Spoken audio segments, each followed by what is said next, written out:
अद्भुत शक्ती असलेली लहान मुलं आपण आजवर अनेकदा पाहिली आहेत. कुणी कशात तर कुणी कशामध्ये मास्टर असतं.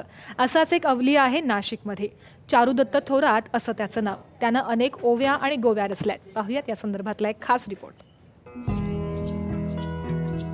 नाशिकच्या पेठ रोडवरील काव्य विष्णू सदन या घरात गेल्यावर याची प्रचिती येते. खरं तर आता हे घर घरच उरलेलं नाही, आता हे आमचं घर म्हणून उरलेलं नाही, हे एक ग्रंथरूपी देवालय झालंय अशी भावना ते व्यक्त करतात.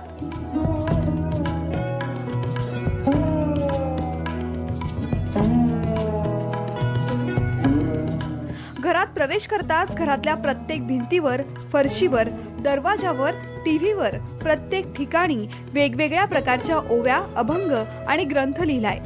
एवढंच नाही तर चारुदत्त मिळेल त्या गोष्टीवर हे अभंग आणि ओव्या लिहितो.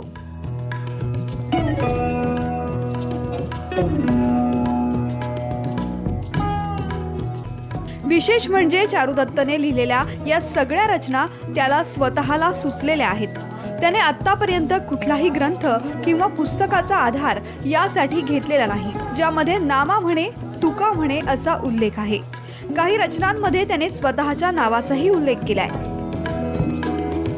सगळं करणारा मी जेथ विष्णू नाम ध्यान तेथ सर्व रूप चरण आणि कति बहु जान ते आपोआपी कर्मत्व कर्म धारण्यमती कर्म सर्वार्थ उत्पत्ती कर्म वाचेना भवती कर्म सर्वार्थ चरण. कलियुगामध्ये कोणत्या गोष्टीला अर्थ आहे, कोणत्या गोष्टीचा अनर्थ आहे आणि कोणत्या गोष्टीपासून मनुष्याला चांगलं भेटणार आहे किंवा कोणत्या गोष्टीपासून मनुष्याला वाईट भेटणार आहे या सर्वांचं उत्पत्ती सांगणारा आणि सत्य विज्ञान सांगणारा मी या विश्वाचा आणि भविष्याचा चारुदत्त महेश थोरात आहे.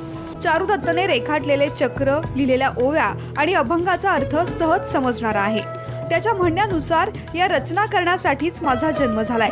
ज्याप्रमाणे ज्ञानेश्वरी, भागवत गीता, हरिपाठ या रचनांचा संदर्भ आज आपल्याला लागतोय.